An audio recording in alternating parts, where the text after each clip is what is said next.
আচ্ছা, আমি যদি বলি যে মাত্র ৩৫০ টাকায় আস্ত একটা মুরগির গ্রিল পেয়ে যাবেন, আপনাদের কাছে কি বিশ্বাস হবে? জি ভাই, সত্যি ৩৫০ টাকায় আস্ত একটা গ্রিল। আপনি চাইলে ওইখানে বসেও খেতে পারবেন, চাইলে নিয়ে আসতেও পারবেন, কিন্তু আপনি যদি সিঙ্গেল ভাবে নেন তাহলে একটা পিস পড়বে হচ্ছে ৯০ টাকা, আর সাথে একটা তন্দুর রুটি বা নান রুটি যেটাই বলেন। সকালবেলা আপনি তন্দুর রুটি খাইতে পারেন ১০ টাকা করে, আর এই গ্রিলের সাথে চাইলে আপনি নান রুটি নিতে পারেন যেটা ২০ টাকা করে। আর এই সব কিছুর সাথে আপনাকে একটা খুবই মজাদার মেয়োনিজ সার্ভ করা হবে, যেটা আমার কাছে মেয়োনিজ তো এমনিতেই পার্সোনালি ভালো লাগে, আর সাথে সালাদ তো থাকবেই, এটা ম্যান্ডেটরি। কথা হচ্ছে এটা পাবেন কোথায়? এটা পাবেন হচ্ছে উনুন রেস্তোরাঁয়, যেটা হচ্ছে গাজীপুরের জয়দেবপুর থেকে জোরপুকুরপা রোড, ওই যে শাহিন ক্যাডেল স্কুলের একটু সামনে, বা জেসমিন লাইব্রেরির গলি বলে বা ভূতের গলি বলে যেটাই বলেন, ওই গলি দিয়ে ঢুকে একটু সামনে গেলেই পাবেন হচ্ছে এই রেস্টুরেন্ট। আর এখন আসি টেস্টের কথায়। আমি আস্ত যে মুরগিটা নিছিলাম সেটা একদম পারফেক্টলি গ্রিল ছিল, যেখানে কোনো প্রকার কাঁচাও ছিল না, আবার বেশি পোড়া পোড়াও ছিল না। আমার কাছে পারফেক্ট মনে হয়েছে।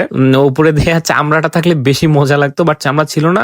তবে বিশেষ করে হচ্ছে নানের দিক থেকে আমার মনে হয় একটু উন্নতি করা দরকার। অবশ্য দামের দিক দিয়ে খেয়াল করলে আবার সেটা ঠিক আছে, যেহেতু ২০ টাকা মাত্র। এখন যদি স্পেসিফিক ভাবে গ্রিলের টেস্টটা বলতে যাই, আমি বলবো না যে এটা আমার খাওয়া একদম বেস্ট একটা গ্রিল, তবে এই গ্রিলের ইমপ্রুভমেন্টের অনেক জায়গা আছে, সেগুলো আমি বলে দিয়ে এসেছি। আর হ্যাঁ, একটা জিনিস মনে রাখবেন যে যেমন দাম ঠিক তার তেমনই মান। তবে আমার কাছে মোটামুটি ভালোই লেগেছে, আপনারাও চাইলে ট্রাই করতে পারেন। আজকে এই পর্যন্তই, সকলে ভালো থাকবেন, আল্লাহ হাফেজ।